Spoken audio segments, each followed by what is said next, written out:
દહેગામથી જીતેન્દ્ર પંડ્યાની ખાસ રિપોર્ટ આવી છે। વડોદરા પાટિયાનું પીક સ્ટેન્ડ જમીનદોસ્ત। મુસાફરોમાં રોષ, વાહનો ઊભા નહીં રાખતા મુસાફરો ત્રાહીમામ। આરજે રાઠોડ, દહેગામ।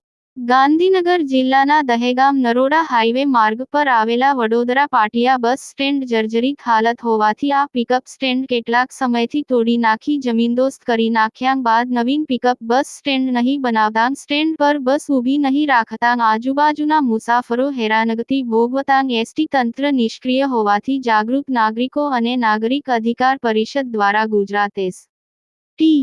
નિગમના અધિકારીઓ આંખ આડા કાન કરતા વડોદરા ગ્રામ પંચાયત, વાસણા રાઠોડ ગ્રામ પંચાયત, કાલિકાનગર પ્રાથમિક શાળાના આચાર્ય, વિદ્યાર્થીઓ, ખેતીકામ કરતા ખેતમજૂરો, ખેડૂતો, ગ્રામજનો મુશ્કેલીનો સામનો કરતા નાગરિક અધિકાર પરિષદના તાલુકા પ્રમુખ રૂપલભાઈ અમીન, રણછોડભાઈ પટેલ દ્વારા એસટી નિયામક એસટી ડિવિઝન, આસ્ટોડિયા, ગુજરાત મધ્યસ્થ એસટી નિગમના અધિકારી, માર્ગ મકાન વિભાગના અધિકારી, Ranip, Dehgam ST depot manager સહિત અનેકવાર મૌખિક તેમજ લેખિતમાં રજૂઆત કરવા છતાં પિકઅપ સ્ટેન્ડ બનાવવા તસ્તી ન લેતા સરકારી તંત્ર સામે રોષ ભભૂકી ઉઠતા મુખ્યમંત્રીને રજૂઆત કરી છે।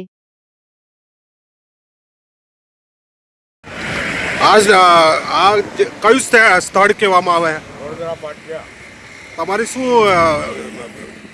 બાબત છે? અમારી બાબત એવી છે કે વર્ષો જૂનો આ રોડ બન્યો ત્યારથી એસટી બસ સ્ટેન્ડ હતું અને સુવિધા સારી હતી। આ બસ સ્ટેન્ડ પુણે પાડી શું કર્યું એમને ખબર, પરંતુ અત્યારે તકલીફ એટલી બધી પડે છે પબ્લિકનો ઊભું રહેવાની, બેસવાની, બસ ઊભી રહેતી નથી બસ સ્ટેન્ડ વગર, દેખાતું નહીં બસ સ્ટેન્ડ એટલે અને બેસવાની ચોમાસામાં બધી રીતે વિદ્યાર્થીઓનો, બાળકોનો, લેડીઝનો દરેકને તકલીફ પડે છે માટે બસ સ્ટેન્ડની સુવિધા અમારે જોઈએ। આ અંગે તમે કોઈને રજૂઆત કરેલી? 10 જગ્યાએ રજૂઆત મુખ્યમંત્રીમાં ઓનલાઈન અરજી કરી છે, કલેક્ટરમાં કરી છે, એસટી નિગમમાં કરી છે, તાલુકા પંચાયતમાં કરી છે, પરંતુ કોઈ હજુ સુધી કોણ અધ્યક્ષ કર્યા નહીં। ધારાસભ્ય બલરામસિંહને પણ અરજી મેં આપેલી છે। શું નામ છે કાકા? મારું નામ રણછોડભાઈ છનાભાઈ પટેલ, વડોદરા, તાલુકો જિલ્લો ગાંધીનગર। આપને શું રજૂઆત છે? નાગરિક અધિકાર પરિષદ ગાંધીનગર તાલુકાનો પ્રમુખ છું। મારું નામ રૂપલ નંદુભાઈ અમીન છે। આ વડોદરા ગામની અંદર સ્ટેન્ડ છેલ્લા 1-1.5 વર્ષથી તૂટી ગયેલું હતું। ગામવાળાનો આ માકાડી આ સ્કૂલવાળા છોકરાઓ પરેશાન થતા હતા, એમની રજૂઆતને લઈને અમે આ ટીવી ઇન્ટરવ્યૂ આપવા રહ્યા છે કે જેથી કરીને જલ્દી ને જલ્દી આ સ્ટેન્ડ ઊભું થાય એવી તંત્રને અમારી નમ્ર વિનંતી છે।